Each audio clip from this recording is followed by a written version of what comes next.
So much of the indie process for me, it's about figuring out how does this team work best? What are the modes of communication that make sense for this team? When does it make sense for people to collaborate? I'm so used to planning out whole projects. Right now, I need to break it into way smaller bite-sized weekend chunks and feel satisfied with that scale of task. Hey, Chris, welcome to Brain Arcade. Everybody, this is Chris Schroyer.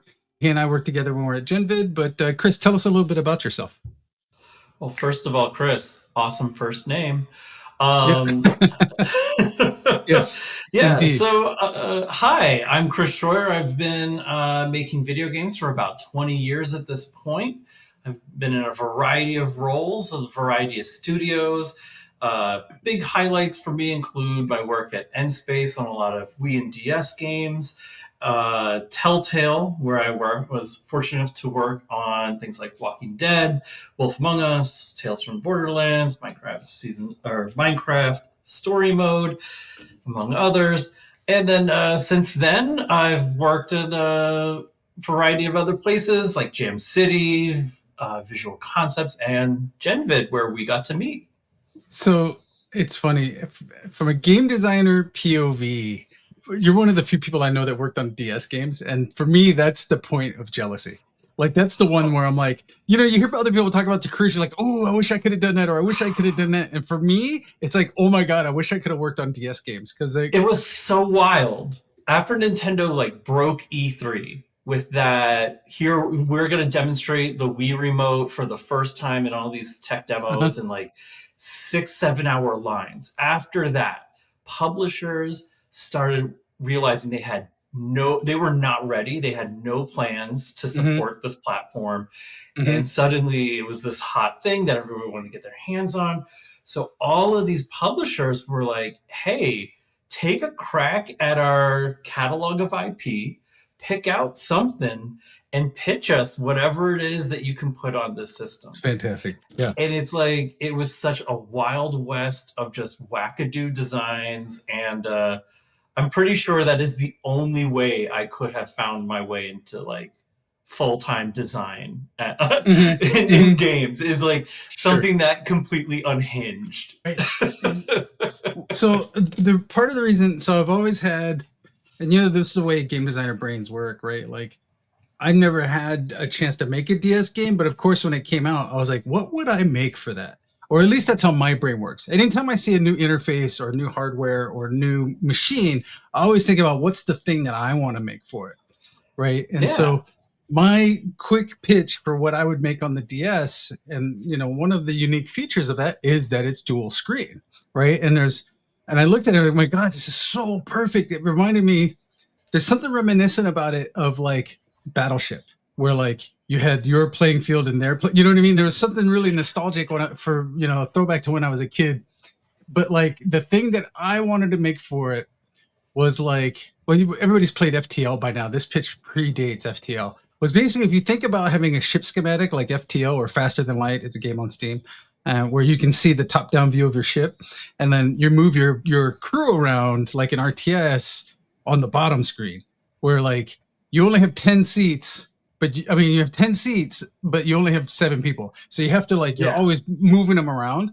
But then the actual video screen part would be pure space eye candy, right? Full 3D, just particles and spaceships flying around each other, so that what you were doing at the bottom had heavy payoff up top, and do this really fun combos of configurations, put 2 engineers, instead of putting them in the engine room, you put them at the helm and see what happens, and you get special moves, and this whole go full anime on the upper screen, right? Just Robotech missiles, cutscenes. Totally, but real time, it's just going all the time, just madness.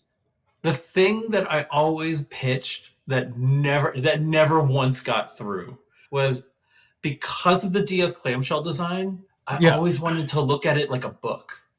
Oh, and there were a few games that were able to there was a handful that were able to justify it, or to say like, hey, this is going to be sort of like a visual novel where we have these Right. portraits, and like that obviously has hooks in my heart. I'm a very big visual novel interactive fiction person, and I desperately wanted to make that there. Yeah. But like any game that had like medios where you had to like flick things up and down the screen in Uh-huh. Uh-huh. columns.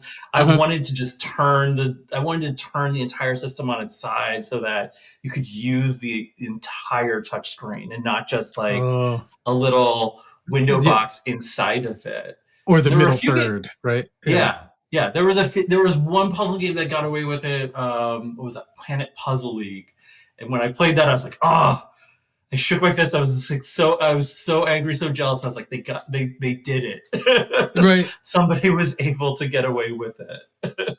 Awesome. Well, so I'm super jealous about that, but that brings me to like, so two things I wanted to talk about. One, I've never asked you, and just because I know you as a narrative game designer, is that where you're most comfortable, or you're most like, or is that like where you feel like your specialty is? Because I don't like, it's never this two-dimensional, right? Like that's where I think about your Yeah. professional career is you're a narrative game designer. But Yeah. So yeah, if I look at my resume or my LinkedIn page, it's about 50-50 narrative, and it's about 50-50 narrative to other experiences and 50-50 design to production roles. yeah, Honestly, like whenever I've been asked about it, I'm just like, I want to go wherever weird people are doing something wackadoo and out yeah, there. That's the call to me. That's yeah, the thing that I will pick up on. I will hear from a million miles away and be like, I need to be there. I need to be part of that. I love narrative stuff. I mean, that was some of my favorite games as a kid. Like the LucasArts games are forever in my heart. But big, huge cinematic experiences like then yep. Metal Gear Solid 1 was such a huge Cool. transformative a title for me, because it's like, Right. oh, games can be any form. They don't have to Right. just be the dude running around on a screen and blowing things up, although that includes a bunch of that. But like, it could be more. So like at that time, I totally agree. And in fact, they were kind of more back then, like you had to fill in a lot more blanks with your imagination. And so like the worlds felt bigger to me in a way, not in their representation, but in their concept. But it was also extremely clear that cutscenes were rewards, not just Yeah. narrative. And back then it was like I was skeptical when Wing Commander 3 went to live action with puppets, right? And I was like, oh, but I really love seeing the animation stuff, right? And so like I do miss the Wing Commander 1 and 2 styles, but we definitely played missions as a group, with people playing hot seat or like backseat driver on a lot of games, because it was still rewarding to just watch the progression and get the story and get, like famously it led to one of like a big lesson for me was like the end of Doom 2. Right. The end of Doom 2 was like, oh, like you portal back to Earth and it's just a wasteland and there's that rabbit head on a stick. And then somebody behind me goes, oh, you win, dick. Right? Like it was like, you win, Ta-da! dick. Yeah, ta-da. Like, and we all know it was meant to be that there was more coming, like a teaser, but it was one of those things that I think the first time that we had all experienced the letdown of expecting a reward, like a big cutscene, and getting like a cliffhanger, right? And being like, fuck.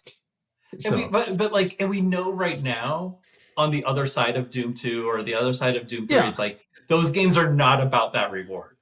They are not offering that. Like, maybe sometimes you'd get like a marathon where you get like a nice slideshow of images or some terminal text somewhere that would be lore building or would be in that vein, but like it definitely was a separate flavor of game. I feel like the Doom 2, what made it even more was the fact that we were like, there hasn't been even one cutscene this whole time, and we were kind of like, they're saving it for the end. Yeah, after all of those hours, right? And then we get a cutscene and it's like just a fucking Ken Burns shot of like a of like a post-apocalyptic Earth, and you're just like, man, But counterpoint to that, though, we would play stuff like, was it Curse of the Dragon? There was like a cyberpunky point-and-click adventure thing. Yes. I don't know, but it was a dude in a trench coat, and like, I don't know. I can remember exactly what it looks like, but I can't remember the name for some reason.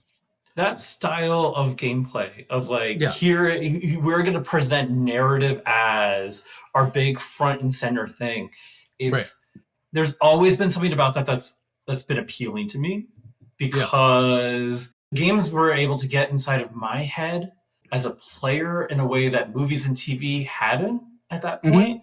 And the time period, when you're sitting down for these experiences, you're sitting down in front of the computer, you're not on the couch. It's still something that you're active and part of.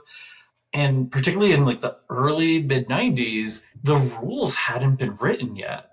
So like where and how full motion video was used could be radically different from title to title.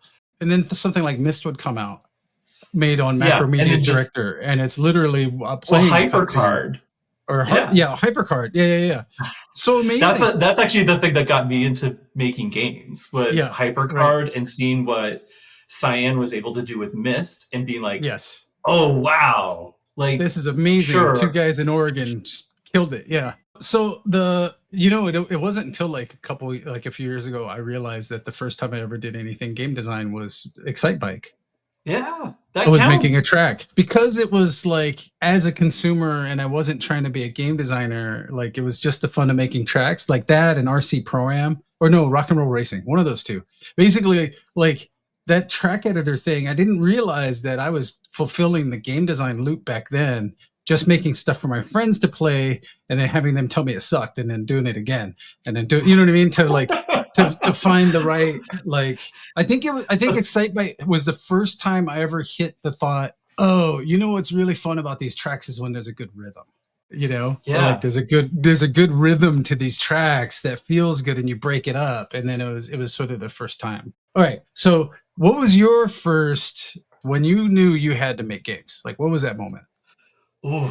Well, those wouldn't be the HyperCard things. I thought of those as more of like interactive graphic novels, because I wanted to do comic-y stuff. Yeah.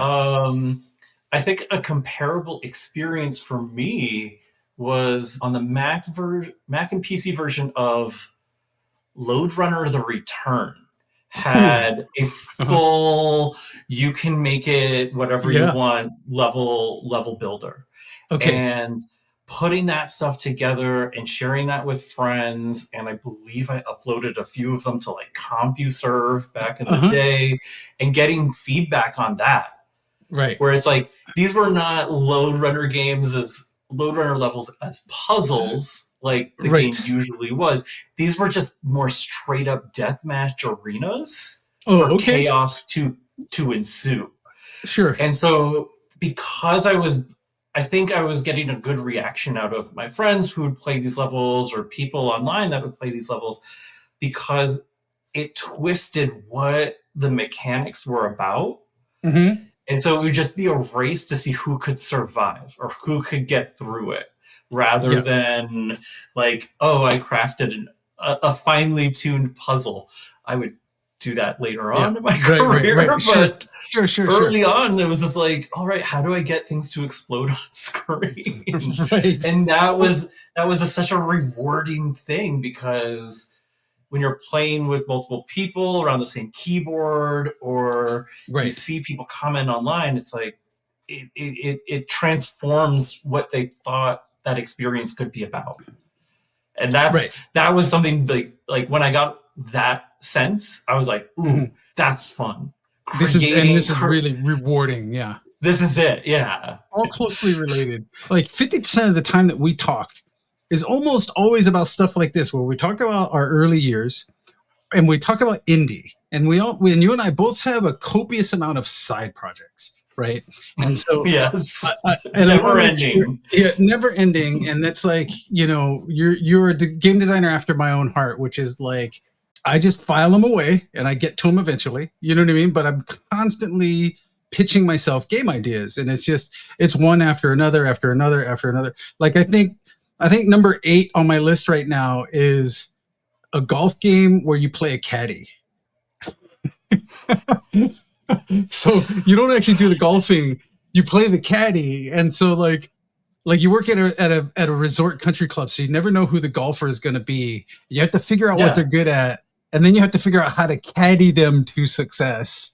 Right? Yeah. Like you have what kind of coach, what kind of mentor, what kind of coach or mentor you're going to be. Yeah. Yeah. Like, is it tough love today? Is it going to be like, sweet and reassuring? Is it going to be like partner? Like the whole caddy game. And that to me turns into this whole narrative about like, I mean, it's a roguelike, but it would be like a fun, like study on human, behavior and sort of personalities. But anyway, I bring that up because I'm like, hey, I know you have some indie games that you want to do. And the direction I want to steer into is it's like, one, also notice that I'll freely pitch my ideas all the time. And you and I do this a lot. Yeah. Because I am not worried about the ideas are free. Yeah. Ideas are free. That's the thing. Ideas are free. And having somebody else around to just be like, I thought of this crazy weird thing that probably has no commercial value, but I just need to explain it to somebody else so that they can share the vision with me for 30 seconds. That's important. Totally. And but also it's valuable in that you've given me some really great constructive criticism on stuff sometimes. And like I think that's like if there was something that as a takeaway for today for those of us who are just getting started back into indie or starting out trying to figure out indie as a like fresh out of school or freshly laid off, it's that it's really hard to not think about putting food on the table, right? Yeah. And because you have to go get jobs, you have to do all of that. But at the same time, you have to strike that balance between like art and business where like sometimes making the art is the win, because people will see it and it's authentic. And then getting your feedback on stuff has been super important to me because you're never mean, but you never pull any punches either, Well, I appreciate hearing that. It's that push and pull between like, hey, like, is this the time to make the art? I hear that and I understand that because, that's, the last indie game that I, quote, as the primary dev for. Like that was the push behind it, right? The quick version of that history is back in 2019. I wanted to do more creative direction and game direction, and the opportunities to do that were just so few and far between. And it took a friend of mine just being like, "You should just make your own. Then they can't tell you haven't done this before." Right. And that sounds really simple, but like because we're game designer-y people, we're like, no, it's not just as easy as just saying that. You have to do all this stuff. Like, but you can at the end of the day, you kind of can just do that. You can just do that. So especially as an indie, right? Yeah. And so like in between, on my mornings between like 5 and 9 a.m. before starting work is when I would be working on my indie project. And those are golden production hours for me. That's when my brain works. I'm a lovely broken person like that. Not everybody's a morning person. Respect. But I am also a before day job worker. Yeah. And but I used to be midnight to 4. And so the thing is all I've done is I've shifted. Like I shifted, I go to bed now at a reasonable time and wake up early, be productive, because now my productive hours are before anybody really gets online and bothers me, So, I learned that as a producer in a studio because it's like game dev in a studio starts at 10 a.m. at earliest. So if you want to come in early and not be interrupted and get it done, that's why I would show up to an office environment at 7 or 8 a.m. Like I should have always known. That's when I got my Spanish homework done in high school. Was like 7 a.m. Like, you know what I mean? Like basically I did like I would just bang through my homework from the night before. So much of the indie process for me it's about figuring out, how does this team work best? What are the modes of communication that make sense for this team? When does it make sense for people to collaborate? And how do I encourage my collaborators to sort of ask some of those questions themselves, so that they start realizing they're like, wait, I'm a night person. I work best 8 a.m. to 8 p.m. to whenever I fall asleep. Like, great, know that about yourself and work that into your pipeline, work that into your process, because when you're able to flip that switch, like, oof, it just comes right through. It's great. Totally. And so, I used to be frustrated because when, as teams started getting larger and we got to like a 60-person team plus outsourcers, my days started filling with meetings, right? And so meetings would start at 9:30 or 10. And then all of a sudden I'd be booked till 6 or 7, but I'm still on the hook for scripting content and reviews and all the other stuff. And so like, it was very destructive for a long time. My day was like, wake up at 9:45, start work at 10, because I was on the couch in my office. Right. And then work till like 6 or 7, eat dinner at the studio. Like, didn't even leave. I would just go eat. I would eat whatever I could get a hold of that was close by or there. Like, I put on a lot of weight in those years, by the way. And then start my actual work day at like 8:30 or 9. And then I would work like 6-7 hours, I mean, way faster. What's your ability to do that? I mean, I almost destroyed myself in my 20s easily, like multiple times over, right? Like, I think my worst stint was like a 72 hours, no sleep sort of crush. But the secret to that was no caffeine. It was drink water only. Like, I had to treat it like it was an endurance thing, and it was like water only, no heavy carbs, like, you're making some life decisions there that are going to have some health impacts. That it definitely is this the place in the podcast where we say, like, this is not to glamorize and in fact the chase. Like, we do not want other people to do that. No, I would even say, like, there was a time earlier in my career where I think there's that seed of resentment as an older, like as a veteran, where you're like, you got to go through the pain that I went through. But like, now that I'm older and mellower, it's like, no, do not do this. It took me years to recover from 18 months of that. Right. Like I think it took closer to a decade. It's a case of diminishing returns, right? You can push hard on a project, you can crunch hard on the project and get that project done, but like, that's not feeding you. You're not getting fed creatively. Or there's that old Miyamoto quote where he talks about, like, somebody asked him, like, where does he get his inspirations from? Where does he get his ideas from? And he talks about how he's just like, by not playing video games, or I'm paraphrasing, but but he's basically from life. Yeah. But he's just like, from life. I came up with Pikmin because I got really into gardening. Like, those are the kinds of connections. Those are the kinds of sources of inspiration that you're not going to be finding if you're working long hours. Yes. Like because then all you know is your screen and the couch. This episode is brought to you by LinkedIn. Psst, healthcare pros, word's out, and it's too good to keep quiet. Look, LinkedIn is revolutionizing job hunting, making it possible to search by specialty, shift preference, and salary. Endless scrolling is out. Whether it's a mental health therapist or dental hygienist, finding the perfect role is faster and easier than ever. Head to linkedin.com/healthcare and start your search today. Meet the computer you can talk to. With Copilot on Windows, working, creating, and collaborating is as easy as talking. Got writer's block? Share your screen with Copilot Vision to help spark inspiration, and use Copilot Voice to have a conversation and brainstorm ideas. Or maybe you need some tech help. With Copilot Vision, Copilot sees what you see. Let Copilot talk you through step-by-step guidance so you can master new apps, games, and skills faster. Try now at windows.com/Copilot.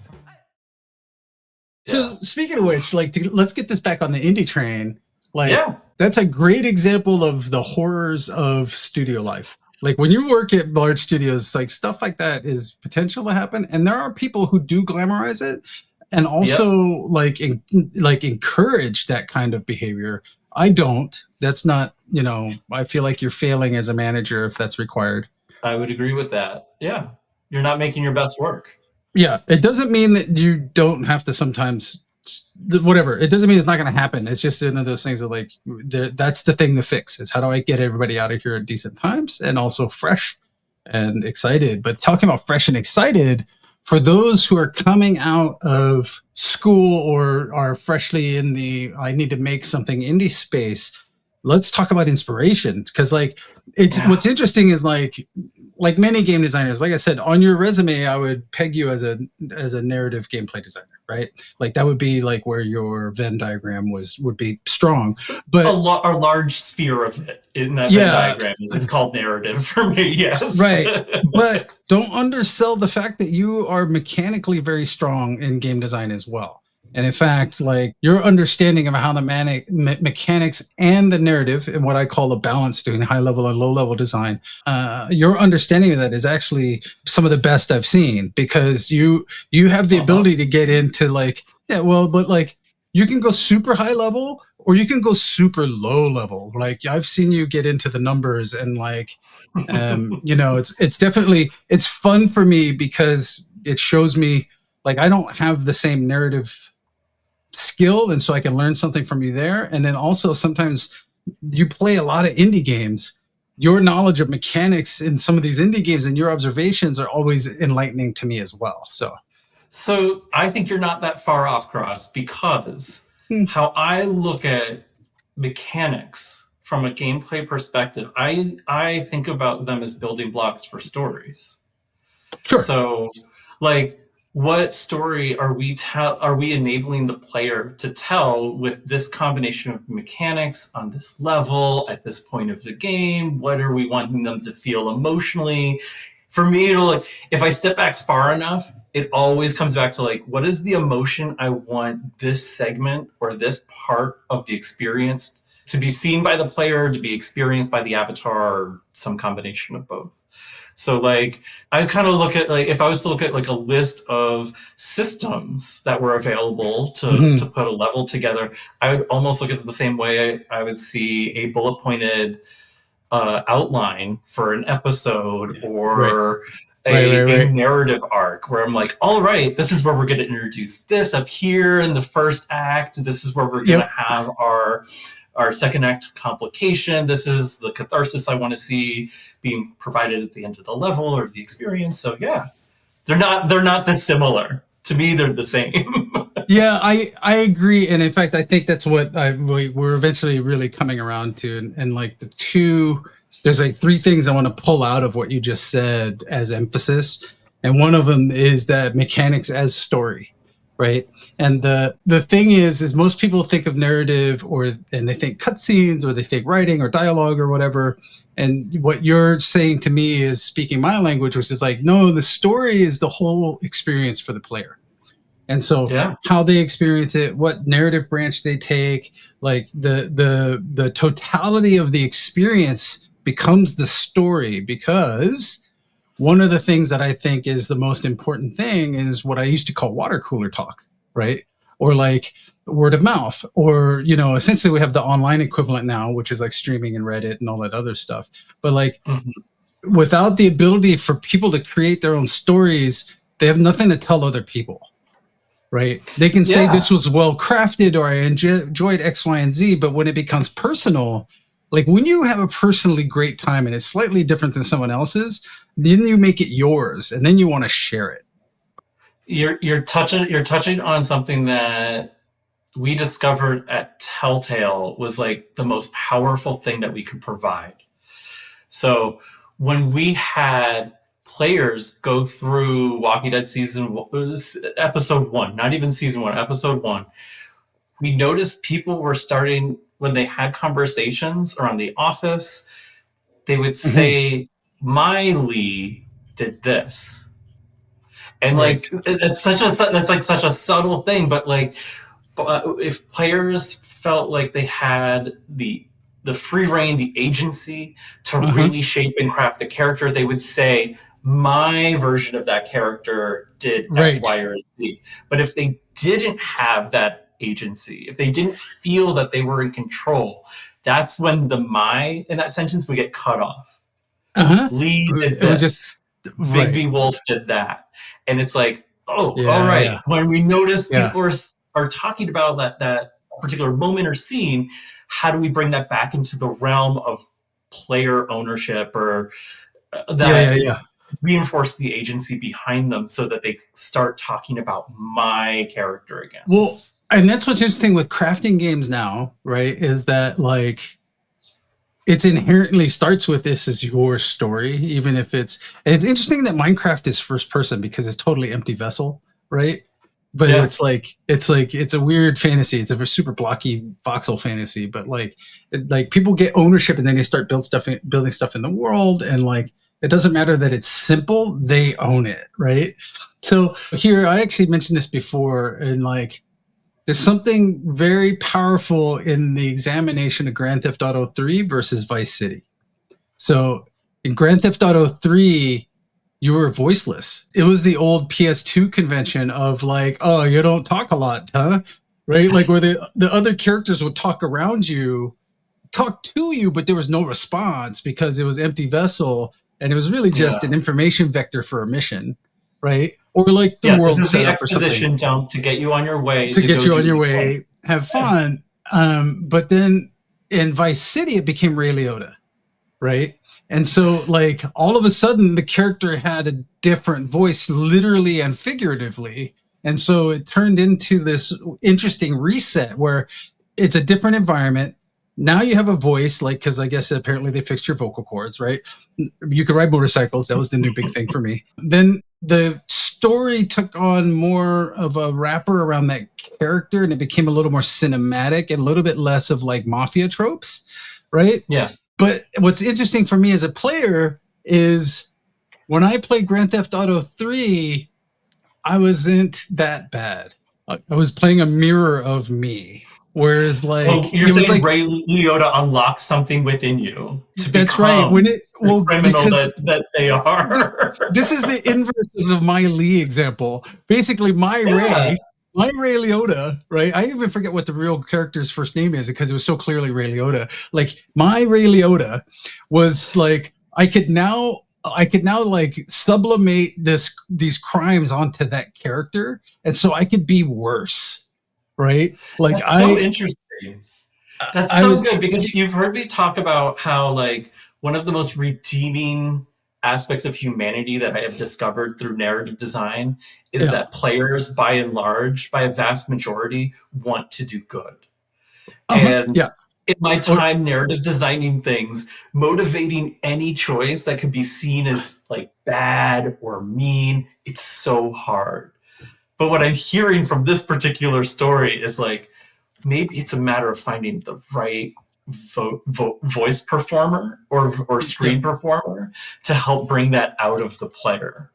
Because it may not necessarily be the choice, but it may just be the mood, the setting, my comfortability with. You had seen Ray Liotta in probably countless films up until that point.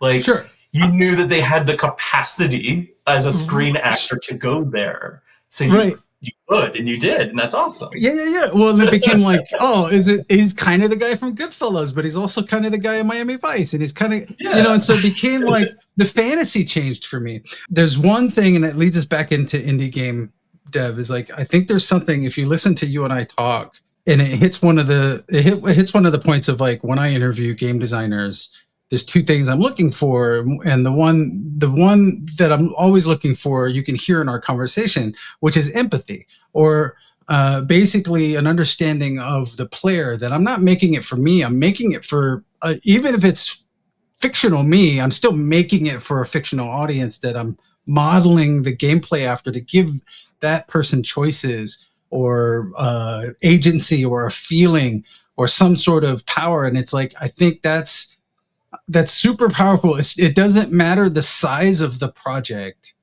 That is a key component. Yeah. That is a lovely big subject because it's one of those things where, like, for me, when I look at choices and decisions in games, it doesn't matter if it's like dialogue or gameplay or something else. Like, however we're interacting with these experiences, those are choices. So, like, I'm always, as a, narrative design encourages folks to look at things through like, all right, well, if I'm this character, if I'm role playing in this headspace, this is what I'm likely to pick. But if I'm role playing as this other archetype, like I might, those options might shift, or I might want different options in front of me. And so like I think that's where a lot of really good narrative design people come from, a background of being a dungeon master, or being able to anticipate those kinds of choices, or that difference of agency.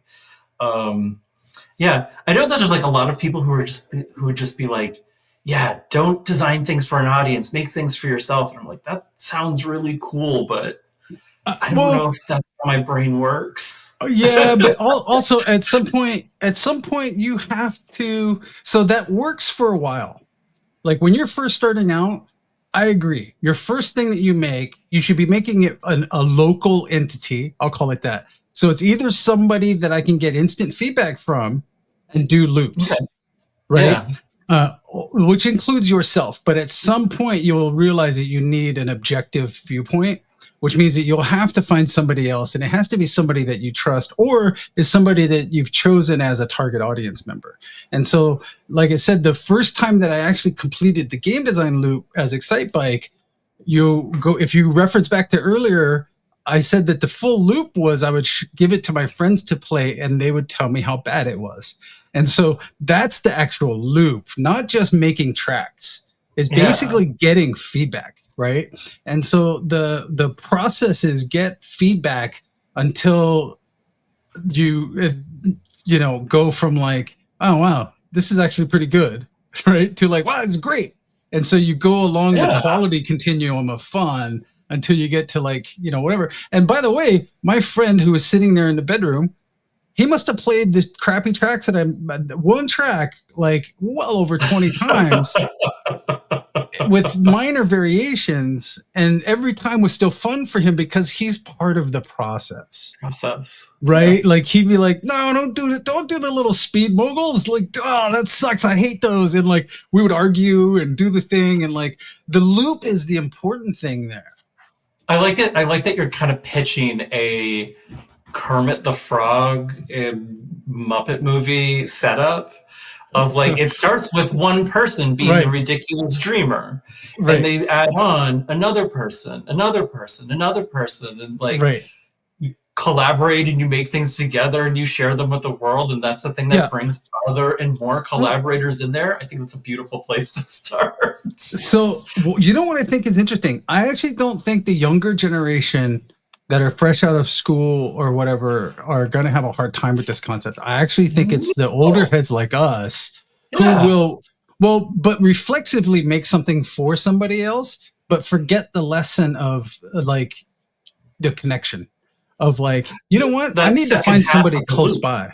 Right. The second half of the loop. And it's not just a target audience and a demographic and like 26 fresh out of school, like early, like, all of that stuff. It's all irrelevant. It's basically, can I affect or touch a human being through my work and get the other side of that loop? Because if you can effectively generate an emotion out of somebody else, you will get paid by the people that like to feel that emotion. Right. And so it's like, we're so distracted right now with the trappings of tech and marketing that we forget that what we're doing for it to really be art is actually creating or helping people feel emotions through, this vehicle that is their experience in your game. Right. Yeah. And like, not to make us sound like the most ancient creatures on earth or anything, but the tools that were available for folks of my age or your age, like when we were just entering, like that's a pretty small set of democratized tools. Now everybody has access to Unreal or Unity, Game Maker, Godot, like whatever pick your poison with engines now. Like the accessibility is here today in a way that young Chris 20 years ago would have been completely envious of. Absolutely. But young Chris also probably didn't have the confidence to like be like, I can code, or I can make sounds, or I can make music. Like, I had to tell I you, had to I think learn that. that might be inverse now, or at least like I might be looking at like I'm in transition, because 20-year-old me was brash. not only brash, but was like ready to light something on fire. Well, but it was also like fearlessly sharing stuff, because you're like, that was a different part of the process at the time. But I also had this like, I'm right, I'm right.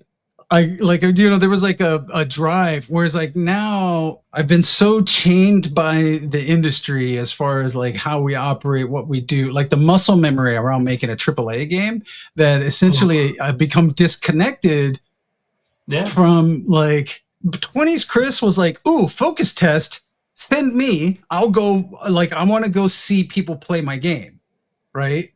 Like, I want to see if it's hitting. Old me is like, send me the spreadsheet with the results. But it's not that I don't care. It's actually that I've been to like, you get jaded. It's different now, because I can guarantee, by the way, so side topic, every time I've ever gone to like a focus test or some sort of play test of our game where like they ask questions and do the whole thing, all that other stuff, they always miss things that I see that are like only I can actually see them, because I'm looking for specific stuff. And they'll almost always, there's one or two, like, this is the word or the text of their response, but the feeling on their face was different.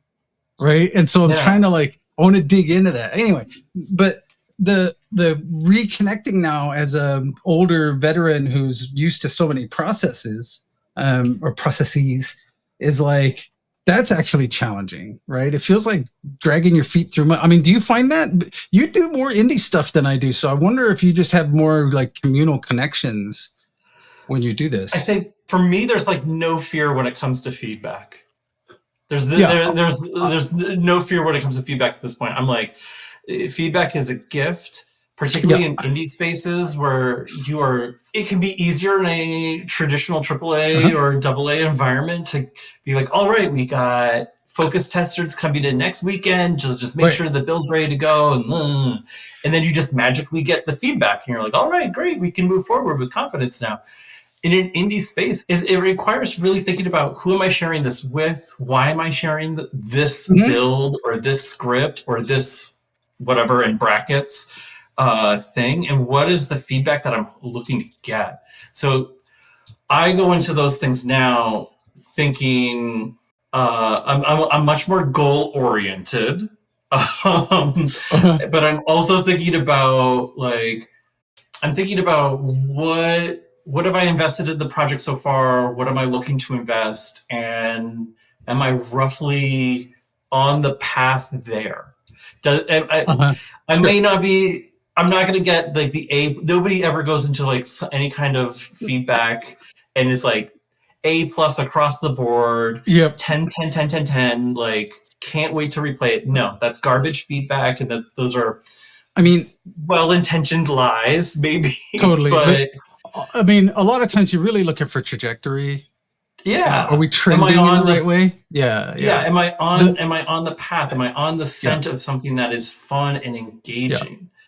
And for me, the best way that I've learned, with the exception of a few projects, the best way that I've learned, like if somebody's smiling when they're talking about it. Yeah. Where they laugh at their own joke describing their experiences in the world.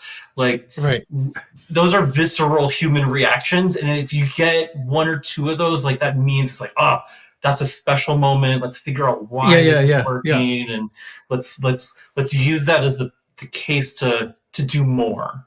It's interesting. So like I'm pretty fearless with feedback too, because it's all just kind of like it's all making a better game and it's just data. And so like I will tell you though, sometimes your biggest haters become your biggest lovers, So they'll be like, I was so frustrated because of da-da-da and this and that. And then you're like, oh, hold on. Let me ask you a little bit more about that. And then you dig in and then you find a solution. You're like, oh, okay, now I understand where your frustration is, because frustration comes from expectation not meeting reality. Yep. Almost always. And so you have to dig in on what are those two spots for them and is it addressable? And then once you get that, you can be like, oh, okay, then you fix it and you get it back to them and they're like, amazing. And part of the time that it's just that somebody listened to them. This isn't necessarily indie related, but one of the things I used to do when projects were announced is I would go to like, this is back on like internet forum days before traditional social media as we know it. And I would pick out like a comment there that would like, there would always be one or two that would really sting. That would be like, I don't like how based in probable reality this is. But I'm the kind of person that would print that out and I would just and put it on the wall in my monitor, and I'd be like, this is what I'm here to address. I'm going to make sure that this person can't complain about this when the game gets released. And I think that's why Wolf Among Us looks the way that it does, because some forum person back in the day was like, Telltales can't make anything that looks good. It's going to look ugly. It's not going to look anything like the source material. And I'm like, all right, challenge accepted. Right. I think there are definitely things to pull out in some of those challenges. So like, wow, you and I, like, as always, like, I need to start wrapping us up, but it's like, fun conversation. I don't know that we stuck too hard into hitting indie points. I think there's some nuggets in there, but I want you to come back just because I love having conversations with you. 100%. Oh, but I will leave you with this. My weekend consisted, my last 2 weekends, I will tell you 1,000% committed to making Foggy Drive next, right? Which is the indie story that I showed you. And so last weekend, you're going to laugh at this. I'll leave you with this. One of the ways that I immerse in a new engine is the documentation, right? And like I go through and I read the driest stuff because I want to understand the structure. I'm not going to remember all of the methods and all of that stuff, but I do want to get a feel for like what are the boundaries and what's everything there, and it just helps me immerse. So the last 2 weekends, I've had Siri reading through the manual for me off of their webpage. As just internalizing it, just like listening to all of the feature sets and stuff. So like I go to their webpage, open the manual, like reader view, and there's a listen to the page, and I hit that, and it just goes, and I hit the next button, and it reads the next one, and I've been doing that for like 2 weekends now. I love that. I have not considered that because I've done that with like Wikipedia pages. Yeah, where if I need something where I'm just like, just read it to me. Yeah. I just read this gargantuan Wikipedia page at me so I can retain this knowledge for whatever reason. But I haven't done that with an engine documentation before. I imagine that's got to be pretty good. It's not bad. The problem is some pages are shorter or longer, and so like you have to always kind of pay attention. Like, okay, exit read mode, go to the next topic. Hit next, then enter read mode again. You know what I mean? It takes a little bit. It's not fire and It's not a seamless audiobook experience yet. But it's okay in the fact that I can now, like, what it does is like I look at the next topic, so I know what I'm about to listen to. Then I have Siri read it, and then like, you know what I mean? So like it all works out, and it's better than like, is because a lot of times when I'm dealing with an engine, I don't want to hear anybody else's interpretation or their analogies to make things simpler. I just give me the facts so that I can then make it jive the way my brain wants. Because I've been watching tutorials too, and some of them are very good, and some of them are like good and snappy, but they're by no means comprehensive.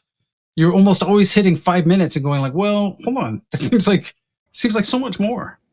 So the way that I learned Unity was by like starting a Unity project, opening it up, and then whenever I ran into a problem, I would type in like in Google Unity and then describe my problem and hope that some person out there on some forum somewhere, has I did the same things. Yeah. And breaking myself of that behavior is something that was really important for me. Yes. because I don't necessarily trust my Unity experience or my Unity knowledge on the same way that like I've learned other engines where I've done the thing of reading the dry, boring manual, but the dry, boring manual is like where I learned awesome graphic hooks that are built into like something like Ren'Py. Something not meant to visually, impress people, but like by going through those actual manuals. That's super important. So so here we go. Well, let's end with that. So pro tip from Chris and Chris is when learning a new engine, including Godot or whatever, Unreal might be too big and there's too much like legacy slop, but it's worth attempting. Is try to find the official manual and then have like Google Assistant or Siri read it to you. Like go to the web page and have it read the page, because like if it's online documentation, it can just go through it. And it's interesting. I'm usually very visual, but having it read to me, I'm, like I go back and forth. I look at Godot, then I go listen to the manual, then I come back and find all the things it was talking about, reinforce it. Then I listen again. It's almost like a lecture series. Anyway, Chris, it's been a pleasure. I always love talking to you, like in general, but definitely come back on. I will have, hopefully a few weeks from now, I will have like at least a little house to walk around or something like that. So I'm excited to walk around a little house. Yeah. Final tip is I'm so used to planning out whole projects. Right now, I need to break it into way smaller bite-sized weekend chunks. Yep. And feel satisfied with that scale of task. The truth and honesty in that is so important, because particularly if you're somebody who's worked in a more dedicated time or space or studio setup or academic environment where like for 40 hours a week, I'm going to be doing this. That looks and feels very different than I have 3 hours today to work on this particular project. What am I doing in that 3 hours to make the best use of this time and to push it forward? And also, what can I realistically get done so that I don't feel like I wasted my time?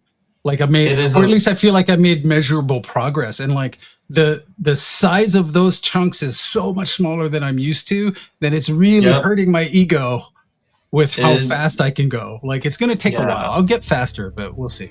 Anyway, awesome. Thank you so much, Chris.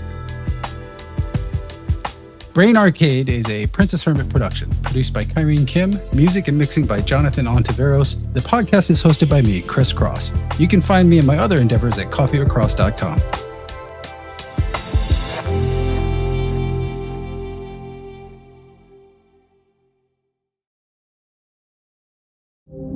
I'm Iris, your host of the Powers of Darkness podcast. Who wrote the mysterious lost version of Dracula? A group of historical researchers and authors will do anything to find out. Lust, money, betrayal, power. It's all here in the Powers of Darkness podcast. Available October 2025. Hey everybody, Diego here from the Candle Power Hour and Candle Power Records. Together with Electrocast Records, we proudly present Imperial Highway, a California sampler. 15 singles tracked by artists all based in California.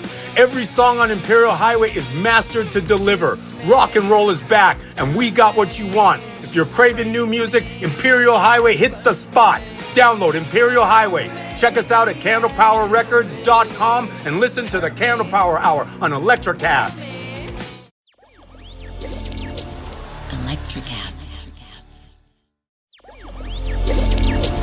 Electrocast.